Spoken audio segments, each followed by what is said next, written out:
आखाती युद्धाचा अखेर दी एंड, होर्मुझ बंदर लवकरच खुलं होणार, डोनाल्ड ट्रम्प यांनी ट्विट करत केलं आश्वस्त. रोहित पवारांचं अन्नत्याग आंदोलन मागे, 22 जूनपूर्वी रोहित पवारांची मुख्यमंत्र्यांसोबत बैठक, मंत्री गिरीश महाजनांची शिष्टाई फळाला. गेल्या 4 दिवसांपासून मान्सून एकाच जागी स्थिर, सिंधुदुर्ग आणि रत्नागिरीमध्ये मोसमी वाऱ्यांचा वेग मंदावला, राज्यात काही ठिकाणी उष्णतेच्या लाटेसदृश स्थिती. धरणातला पाणीसाठा 31 ऑगस्टपर्यंत पिण्यासाठी राखीव, पावसानं ओढ दिल्यानं जलसंपदा मंत्र्यांचा निर्णय, उपलब्ध जलसाठा अत्यावश्यक गरजांसाठी वापरण्याचे आदेश. पुण्यामध्ये आजपासून 1 दिवसाआड पाणीपुरवठा, महापालिकेकडून वेळापत्रक जाहीर, सम आणि विषम तारखेनुसार पाणीपुरवठा होणार. सोलापूरच्या माळशिरसमध्ये वाहन विहिरीत कोसळून 8 भाविकांचा मृत्यू, राज्य सरकारकडून मृतांच्या वारसांना 5 लाखांच्या मदतीची घोषणा. विदर्भ वगळता राज्यातल्या शाळा आजपासून भरणार, मुख्यमंत्री देवेंद्र फडणवीस शाळेत जाऊन करणार विद्यार्थ्यांचं स्वागत. उद्धव ठाकरे यांच्या बैठकीला केवळ 4 खासदारांची प्रत्यक्ष उपस्थिती, काही खासदारांबाबत संशय कल्लोळ कायम.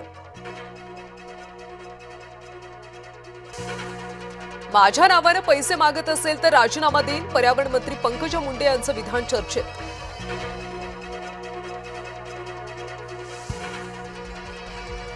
क्राऊडवर्कच्या मागे लपून बसू नकोस, कुणाल कामरानं प्रणित मोरेला सुनावलं. ममता बॅनर्जींना आणखी एक मोठा धक्का, बंडखोर 20 खासदार एनसीपीआय मध्ये विलीनीकरण करणार, एनडीएला पाठिंबा देणार, काकोली घोष यांची घोषणा. पंतप्रधान मोदी हे अमेरिकेचे आज्ञाधारक सेवक, राहुल गांधींचा पुन्हा हल्लाबोल. पंतप्रधान मोदी फ्रान्सचे अध्यक्ष मॅक्रोन यांच्यामध्ये द्विपक्षीय बैठक, महत्त्वाच्या मुद्द्यांवर दोन्ही नेत्यांमध्ये चर्चा. भारत आता तंत्रज्ञान पुरवठादार देश, फ्रान्समध्ये मॅक्रोन यांच्या उपस्थितीत पंतप्रधान मोदींचं प्रतिपादन.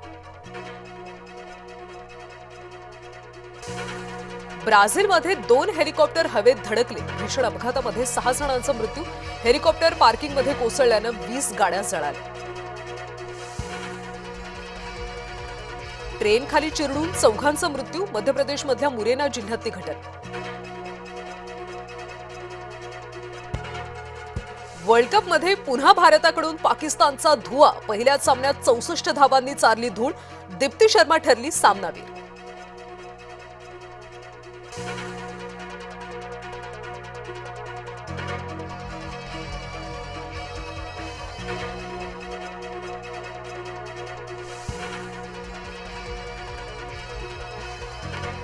नागपूरमधल्या प्राणी संग्रहालयामध्ये 2 बिबटे भिडले, झुंजीमध्ये एका बिबट्याचा मृत्यू तर 1 गंभीर जखमी, एक नर बिबट बाहेरच्या जंगलातून आल्याची शक्यता.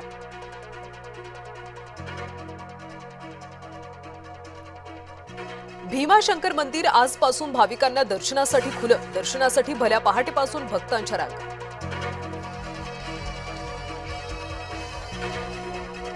जेजुरीगड विद्युत रोषणाईनं उजळला, सोमवती अमावस्येनिमित्त भाविकांची मांदियाळी, गडावर येळकोट येळकोट जय मल्हारचा जयघोष.